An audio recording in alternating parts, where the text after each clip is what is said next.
Welcome to the Joshua Morales Podcast. All right. So, okay, first of all, I'd like to thank you very much for coming on my podcast. And just for a little bit of context, introduce yourself, tell a little people about what you do, and give them some context about what you do. Sure, yeah. I've actually been a lawyer for almost 30 years, and I started out at the United States Attorney's Office, and then, after that went into private practice.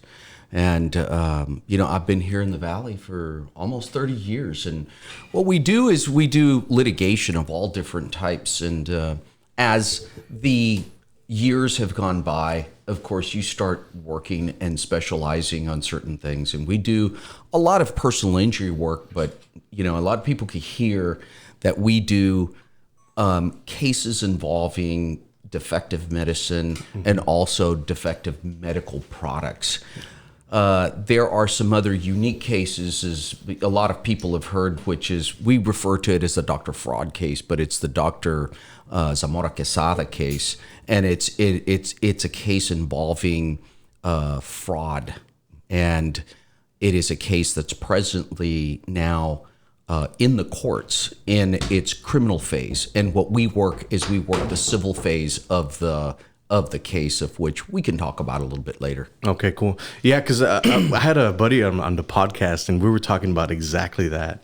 And we were talking about how can somebody go through this whole thing and get prescriptions, and just do all this fraud and go to sleep at night. Yeah. Let me tell you something, is in our business, you see some things that are unimaginable. You look at the TV shows that come out, and they look like they're unreal. Yeah. But the writers have been involved in law offices in which real things happen. And what they do is they record them and make them part of their show. If you were in our office for a week, I think your eyes would be just, you would be in absolute disbelief with some of the things that actually happen in the real world. It's interesting because one of my clients is with the Children's Advocacy Center of Hidalgo County. When we started doing social media for them in 2017, 2018, 2019, in those actually 2 years, it went up 46%. It's insane the amount of child abuse and child neglect and all that stuff that's going on in the Valley. It's insane. It's a crazy world we live in. And I feel like obviously social media has amplified everything, right? Yeah. You know that I was president of the Children's Advocacy Center for 10 years. Wow. Yes. And I was there when we started the Children's Advocacy Center. And let me tell you, is that you're absolutely right, is that child sexual abuse is more prevalent than we all think. And it doesn't discriminate at all. And you down here, the reason you don't hear as much about it is because of really our culture. Right. But it's the same if you go into Houston, if you go into Baltimore, if you go into New York, is the statistics are absolutely staggering. And it was unbelievable, because when I left the Children's Advocacy Center, we would see approximately 100 kids a month. New cases. That's insane. These are not the cases that are just reoccurring cases. And it was your neighbor across the street. Yeah. It was,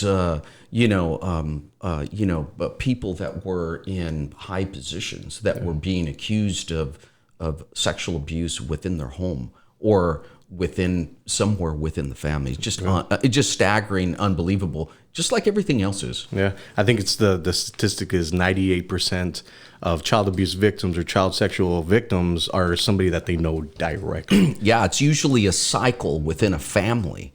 And if you remember, but one of the jingles of the Children's Advocacy Center is kicking the cycle, the abuse cycle, and getting out of that cycle. Right.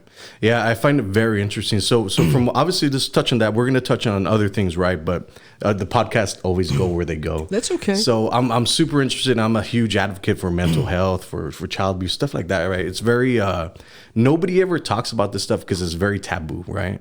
And you touch on it, it's like it's our culture. What is it about our machismo culture that doesn't allow us to have those conversations? Well, I don't think it's as much about the machismo. I think it's more about, the Hispanic community comes from a very religious culture. And a lot of us are Catholics, or not now. There's a lot of non-denominational Christians, and it's a taboo to talk about it within that. And we have very, very strong convictions, and that spiritual convictions that we've got. And because of that, for us to come out and say, hey, that's happening within our family, oh my God, because then after that, there are also social pressures that come along with it, with your family being labeled as that family, with the one that has the problem, with the dad, the brother, whoever it might be that's abusing the daughter, or a son, a grandfather that might be abusing a grandson. I mean, and that's the problem. Yeah, it's a very interesting world we live in, and sometimes I feel like, man, my daughter and the son are going to grow up in this world where nothing's filtered. So I'm not sure if you're familiar with TikTok, right? So TikTok's a new new social media platform, and I jumped on it. Right? I love it. Yeah, I love it. So I'm 38 years old, and I was super hesitant about getting on TikTok. But it's going to be the next big Facebook, Instagram, Snapchat. It's going to be the next big social platform. And I was like, I'm a digital marketer, so I have to go in and learn these things, right? So I was like, a 38-year-old man going on to TikTok. My audience on TikTok, I shared some statistics last night, 70% female. They're between the ages of 6 and 15 years old. It's very weird for me to be on that platform, but I was like, I'm gonna go on it because I need to be a first comer in these platforms, because the way it works is there's not enough content creators on these platforms, and everything's organic right now, so it'll push you to the top of the algorithm and your stuff just gets shown. So one of my videos got 250,000 views, which is a stupid chip challenge. Right. I mean, no, that's fantastic. When you're giving good messages and that an audience like that wants to hear. Yeah. And it's always amazing to me what those kids want to hear, from those ages, from 6 to 15. I've got my kids that are older, and now I've got one in the house who's 12, and so to me, it's always of interest to know what their interests are, because they're not the same interests we have. No, definitely not. And I keep telling everybody I have an email list, and I put on there, it's like, TikTok's inappropriate for a lot of people. It's a social media language that the kids are growing up with, so they have to learn this stuff, right? They have to learn these skills being in the digital world. And that's what I was like, don't completely take it away, monitor it. And I consider TikTok to be the crack of the internet, because it's so fast. It's not like YouTube where you're watching an hour long stuff. It's not like Facebook where we're watching 5 minutes. It's not Instagram where you're watching 60 seconds. It's like 15 seconds. It's fast, and it's easily consumable for kids. And that's what they like. It's very insane. Like Vine. Yes, exactly like that. I mean, let me tell you something. The only reason I know Vine is because of my kids. Yeah. Okay, so, Vine is what was 6 seconds? Yeah. Yep. It's crazy where the world's going. I just feel like all these social media platforms are coming up. It's giving access to everybody. The internet has literally shrunk the world and given opportunities to everybody. It's wonderful. I think it's absolutely wonderful. And that's always my question is like, do you think that giving a voice to everybody is a good thing or a bad thing? Obviously, there's people that preach hate and all this other stuff.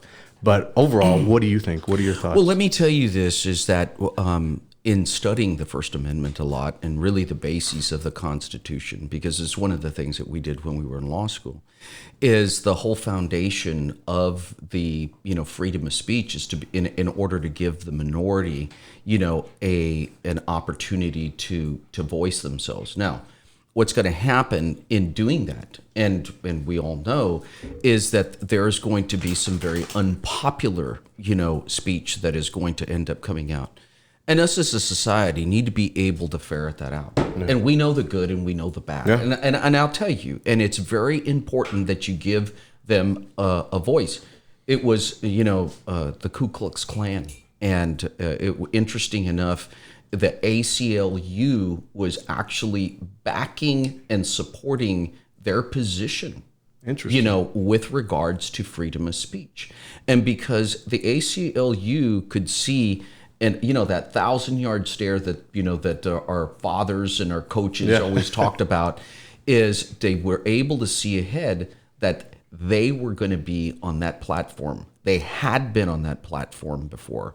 And what their message was a hell of a lot more important than the message that the KKK was trying to, promote. Definitely. I find it's a very interesting world we live in, because, now you can jump on Twitter and President Trump's like just tweeting like crazy. It's amazing. Never in the history of man have you had so much access to such a high-powered official. Right. I find it truly amazing, the world we live in and how it's transformed everything.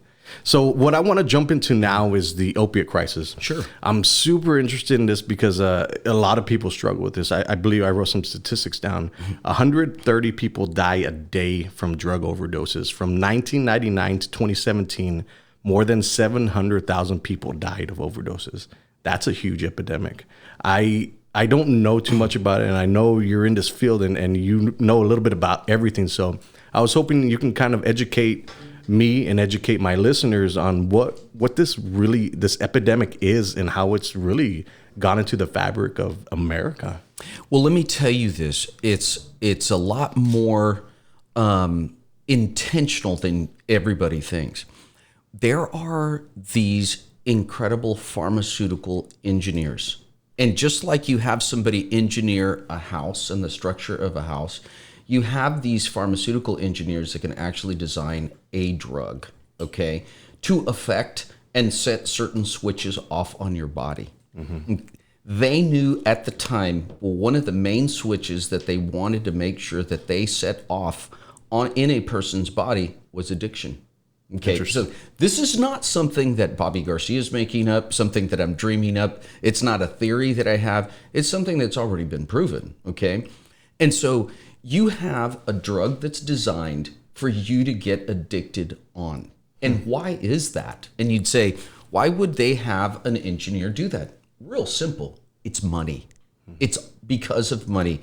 And how better to do it with a drug involving pain, because everybody complains of pain. Right. And you go to doctors, and it's one of the things that we deal with all the time: subjective pain, objective pain, how to prove subjective pain through objective findings and that sort of thing. But in this case, they were able to prescribe, get people hooked on it, and people would go and want to get their prescriptions refilled and refilled and refilled and refilled. Before you knew it, their scheme was such an incredible success, okay, that you don't have to do as much marketing because of the addiction. And when did you ever see that much marketing that was done with regards to the opioids like you do with other drugs that you see out there? And the reason they didn't have to do it was because of the addiction. That's the way that they would get and encapsulate, people. But you see so many people affected, so many people addicted, because of the way those drugs are engineered. It's very interesting because the opiate crisis does not affect an economic region specific, right? It goes through everybody. Your grandmothers, your fathers, your kids. I heard an interesting thing where, because I started doing research on this, and I believe a 16-year-old kid ended up broke his leg, right? And a doctor freely just gave him a prescription to opiate drugs. He said if it wasn't for that he broke his leg, he would have never been addicted. Right. So that tells you right there, is like these things were made to get you addicted. No question. There's no question about it. It is insane. Yeah, it's the hook. Yeah, it's the hook, and just to get people in there, they'll break a leg, they'll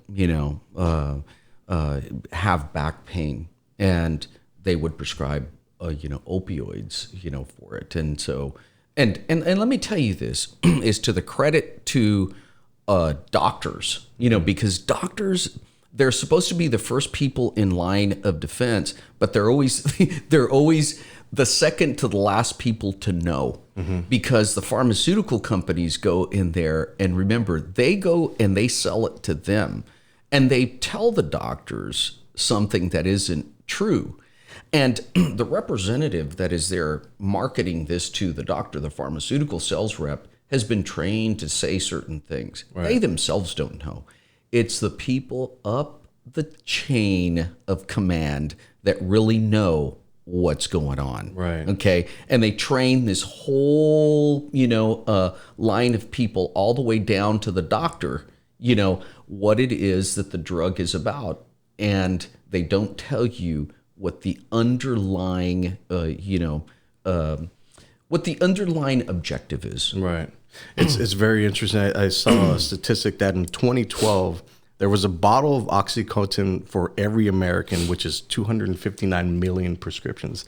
That is insane. I mean, I don't understand, like, okay, obviously it's not the doctor's fault, right? Maybe it's not even the pharmaceuticals, but how are these doctors getting compensated for prescribing these? Obviously, I don't know if it's under the table or like, here's a bonus check, or how does that work? Well, let me tell you something. That's another very interesting thing, because after a while, the doctors do know, okay?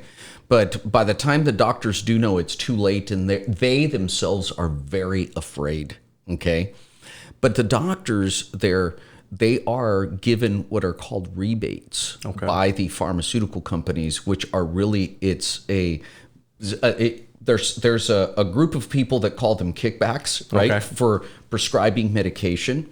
And there's another group of them, which is them themselves, that call them, what they do is they'll get a percentage of, of whatever they prescribe. Gotcha. Okay.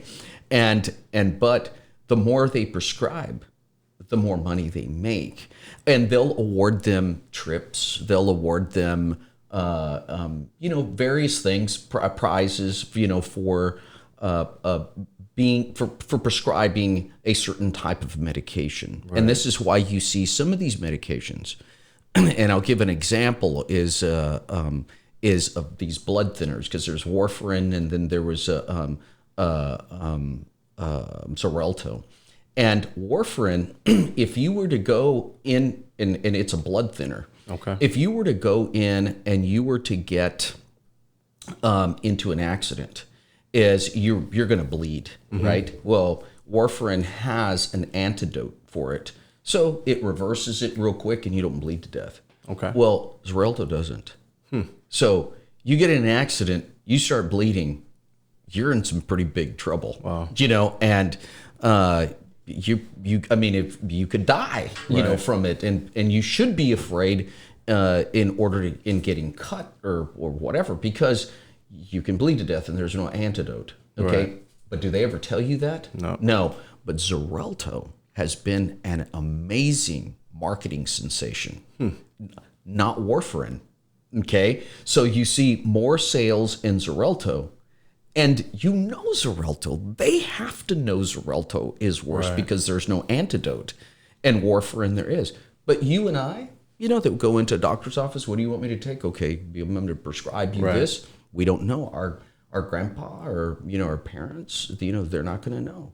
And so, of course, our job is to try to inform the public of these types of, medications that are these marketing sensations, but they're not good for the public. Yeah, it's like I always tell this to every podcast. It's a very interesting world we live in, and I feel like information's at our fingertips now, and having this educational, informational type of content really allows people to hear it at a different level. Because we were talking about this earlier, it's like usually you have a spot and it's 5 minutes. It's your elevator pitch, right?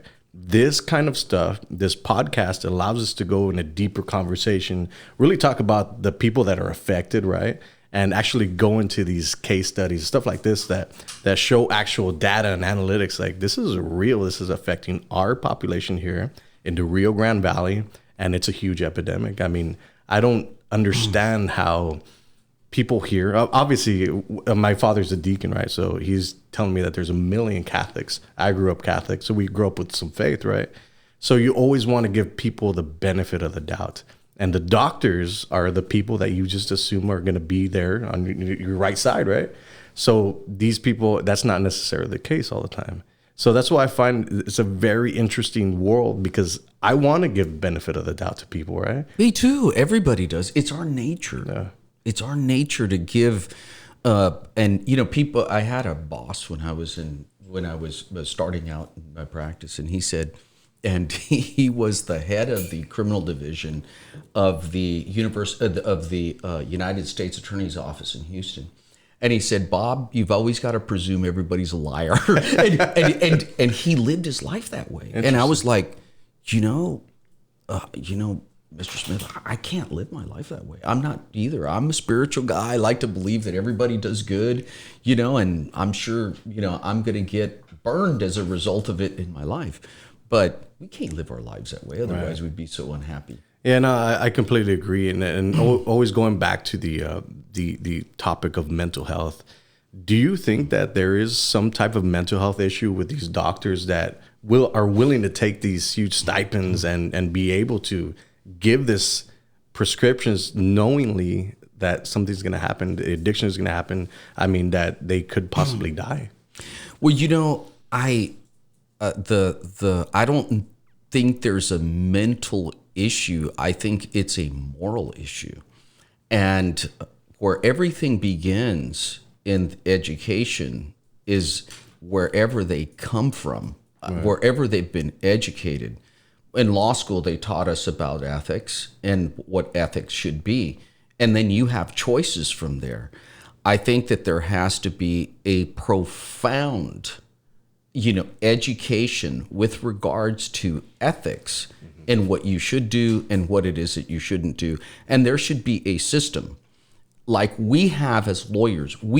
There's a great thing and a bad thing about how well we govern ourselves, because lawyers, there's no tolerance for lawyers that commit fraud. Boom, you're out. It is incredible how the American Medical Association, or you go to the agency here in Texas, the Texas Medical Board, the way they govern the doctors, it's ridiculous. And how they let them get away with so many things. Doctors will tell you this, because I have a lot of doctors who refer cases over to our office. We know who the bad doctors are, okay? And we're not going to talk about that in this podcast, but we know who they are. And they're the doctors themselves complain of these people all the time. And there's never anything done about them. And, whatever the fate of Dr. Zamora is, let me tell you something. This wasn't his first rodeo. Right. He'd been up to the medical board, quite a few times with people complaining of things. And so, there's thousands of people that have been affected as a result of the way that he was practicing medicine. Interesting. So is this like they just kind of like swept it under the rug? Is that what happened? Well, what happens is the Texas Medical Board, what they do is they protect the doctors. Okay. And and I'm not saying everybody is innocent till proven guilty, right? But I think that there should be a process that should go, that the doctors should go through, just like lawyers, in which they scrutinize them, evaluate them, and make decisions on disciplinary actions with regards to the doctors. Now, they'll tell you we do, but you should see the people that do. It's unbelievable. Interesting. It's just unbelievable. So how do we combat this with education? Is it going into schools talking about this? Can I, as a podcast guy, have an effect on people, or is it just too small? Or does it start when in the housing and with the families? How does that look? Well, let me tell you something. Is that you have a profound effect. You definitely do. This is why now.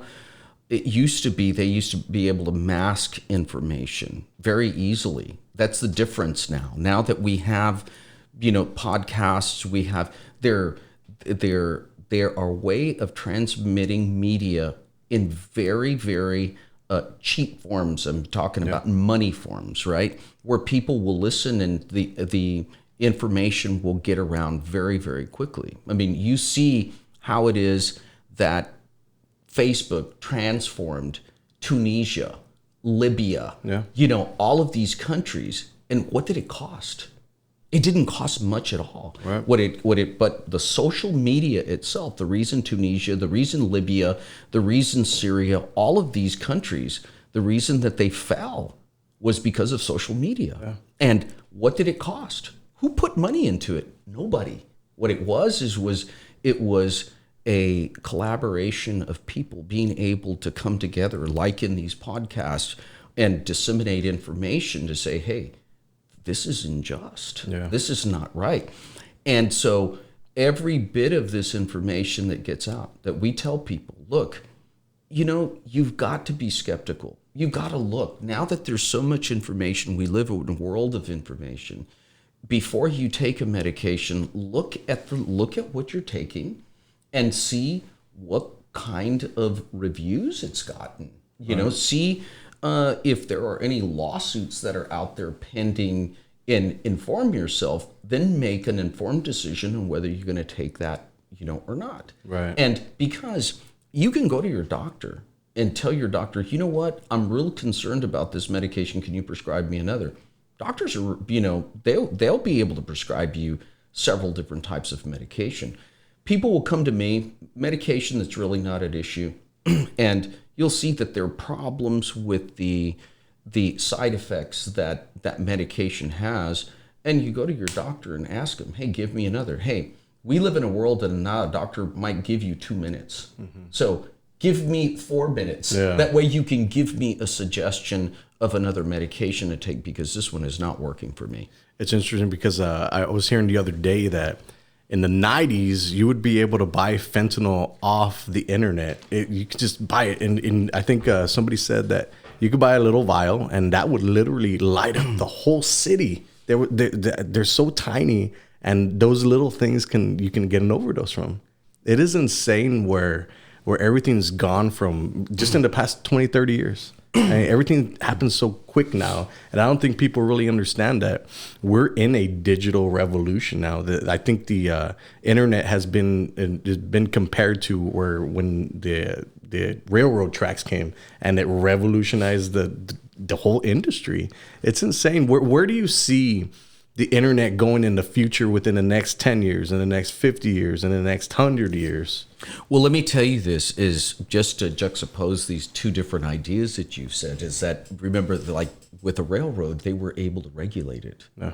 What is going to happen is, and now you see it, is they work on the regulation of the internet.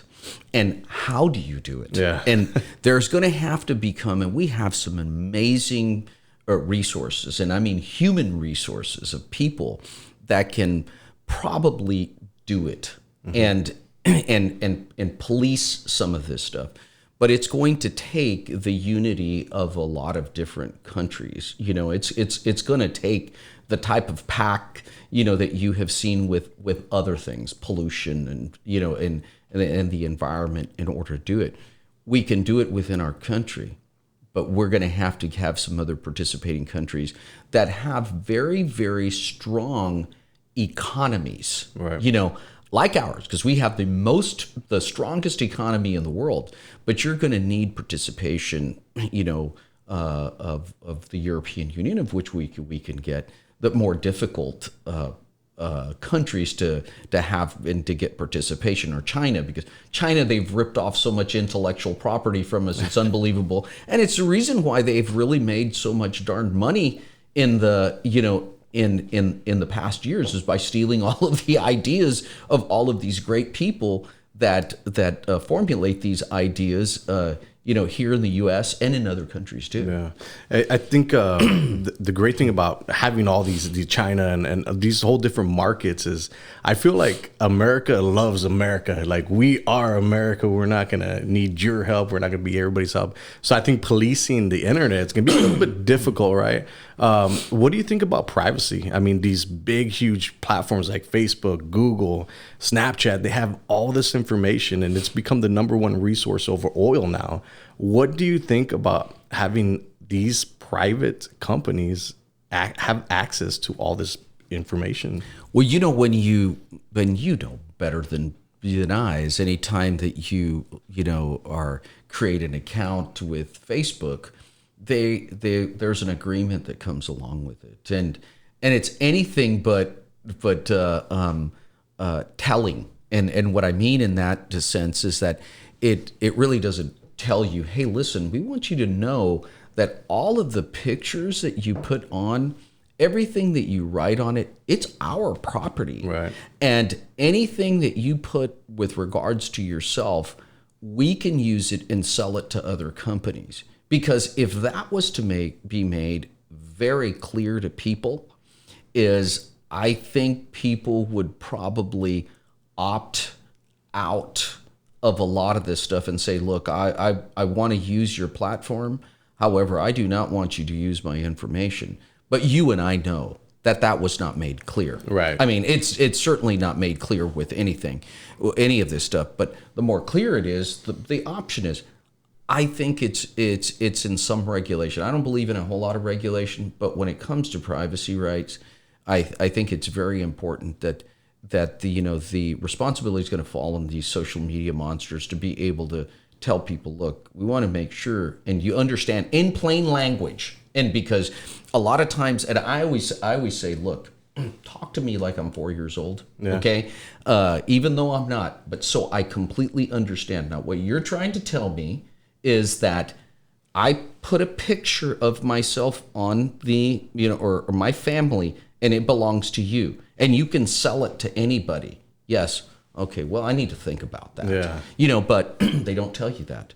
They'll tell you in all of this other language, and they hide it and bury it in their privacy policy. In the privacy policy that's 200 pages that they know that nobody is going to read, that people are going to say, hey, do you accept the terms and, conditions?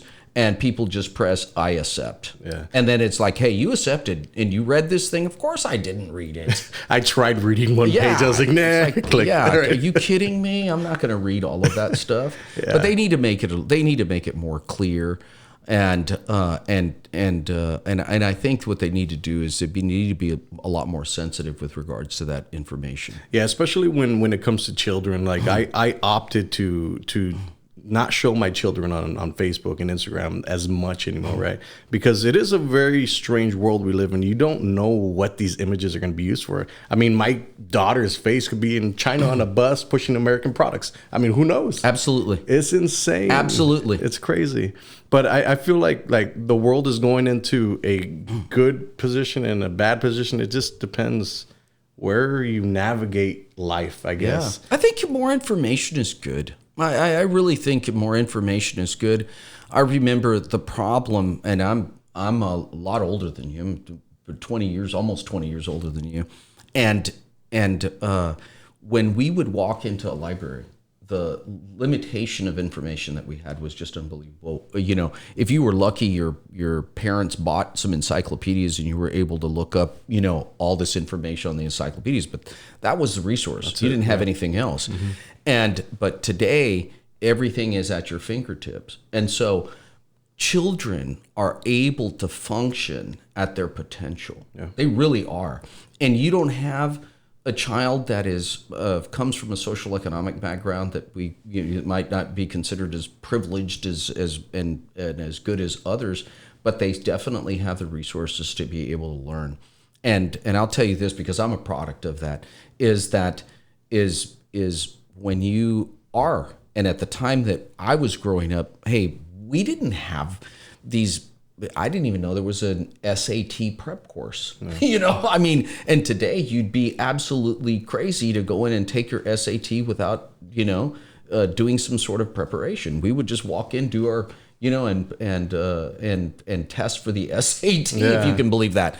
And the more informed, the more privileged, and the better school districts at the time, because at the time there was a disproportionate amount of money that was given over to the school districts, they were the ones that had classes and they would prepare for their SATs. Today, because of all of the information that is out there, it is unbelievable what you can do.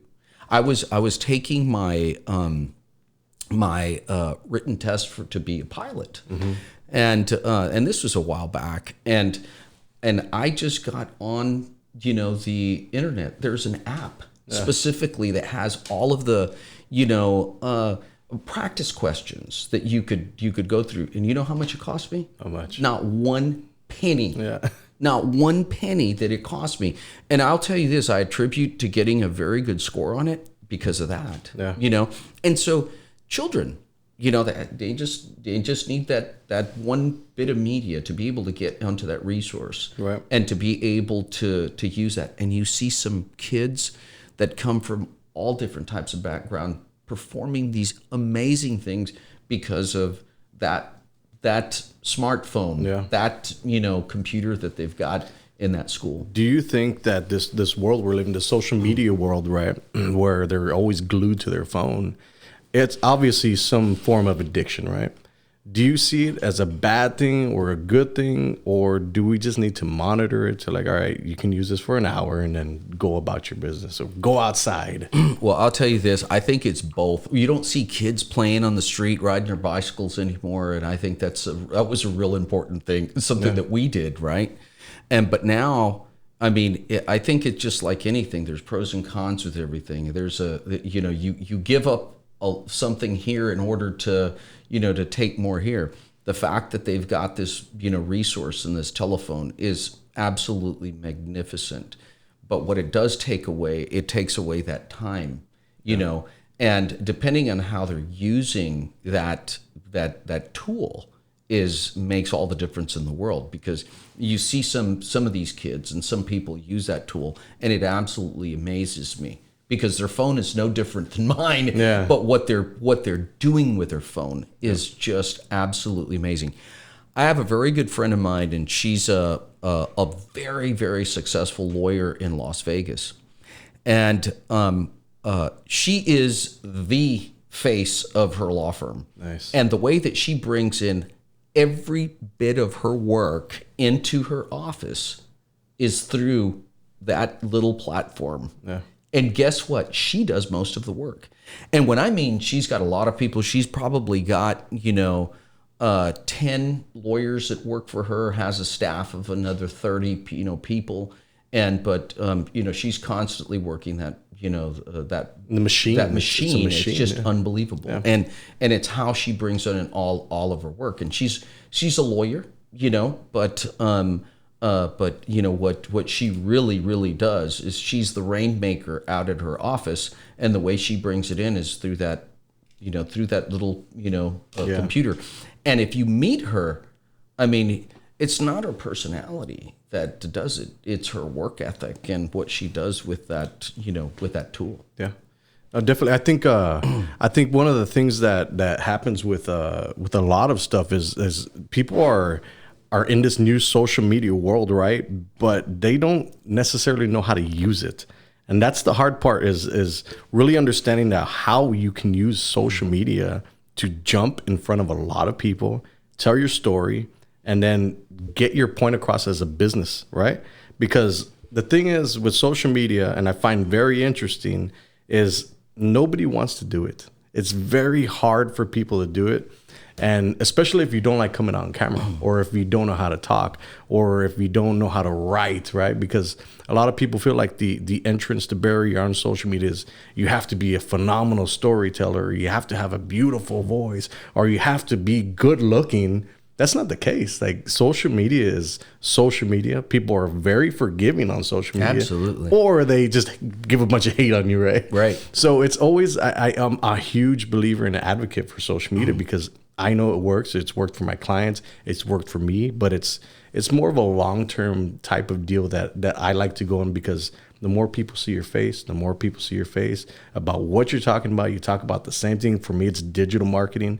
It's like this dude's talking about digital marketing again, boring.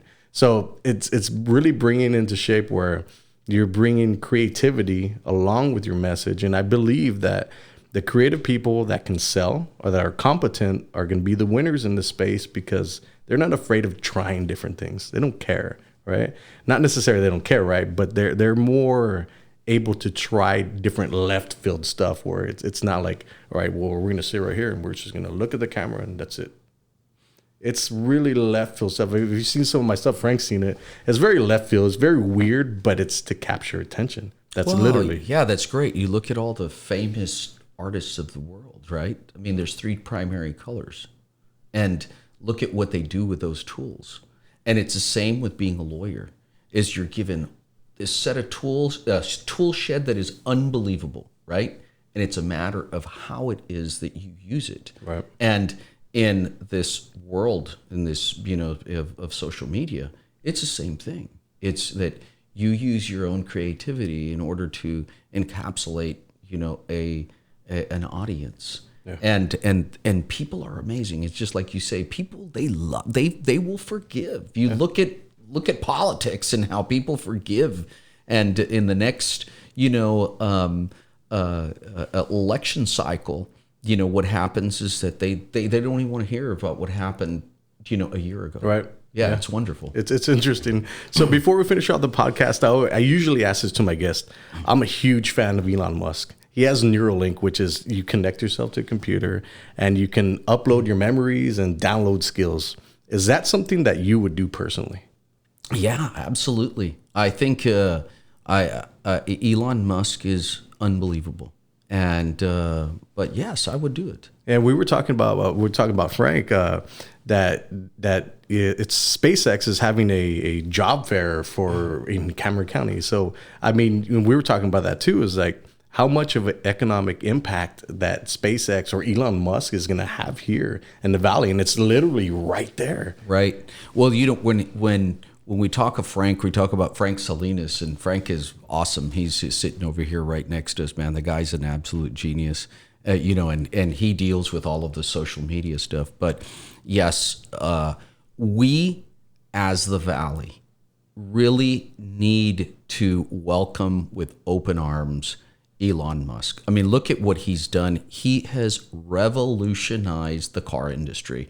And the big fight has been with these petroleum companies that do not want his product because it doesn't sell petroleum. Right. I mean, it's real simple. But the guy is an absolute genius, not only in that field, but in everything the guy does. It's just amazing. And guess what? He has chosen here, the Valley, for us. And what does it do to everything in the Valley? And, we have a diverse industry, but what has it done to our education? What has it done to our universities? Now that you've got your engineering departments, it further diversifies your engineering departments and the need for electrical engineers, mechanical engineers, aerospace engineers, all of that. You think he's going to want to be recruiting from these schools down here? Absolutely. Are they going to be wanting to do studies, with SpaceX? Absolutely. Do you think SpaceX would end up funding a lot of this stuff? Absolutely. Yeah.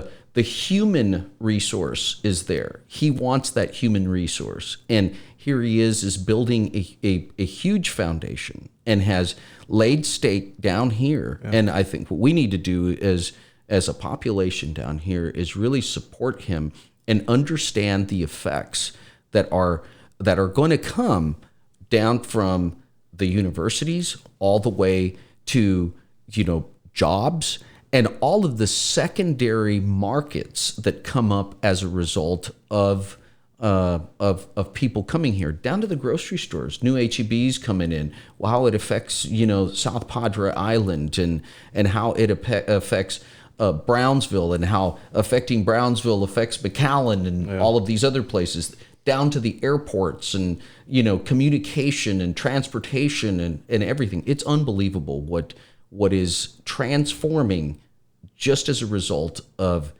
that one person. Yes, I love it. I can't wait to see what comes from it. And I'm super optimistic about all these things because I can see it. I can see it happening. I can see it already coming. And we're just literally just scratching the surface right now. And it's going to be an amazing world that our kids live in and that we get to grow up in and we get to live in for the next 100 years. Right. And I think the longer we're around, we'll be able to live longer. So yes. I'm looking forward to that too. Yes. So once again, again, if we left anything out, you can touch on that now. Well, no, I mean, I think we can leave it for another time. But I think it's important as with regards to everything that we've been talking about. I think it's absolutely wonderful. One of the things that we do and our responsibility, and we also have a social responsibility as lawyers, is to inform people, and we're out there to inform people. We work everything from the basic, car accidents down to the very complex pharmaceutical design of products, and like we were talking about before, the opioids. We worked Xarelto. We're working Xeljanz. We're working the products of transvaginal mesh, vaginal mesh. There's a bunch of different products that we work in. We can probably talk about it in another podcast. Definitely. Well, I appreciate your time. And of course, I know you're a busy man, so I appreciate any time that my guests give me. And Frank, of course, Salinas behind there. I'd like to thank you for connecting us, and I appreciate your time. No, thank you very much. Awesome. Yeah, thanks a lot. Welcome to the Joshua Morales Podcast.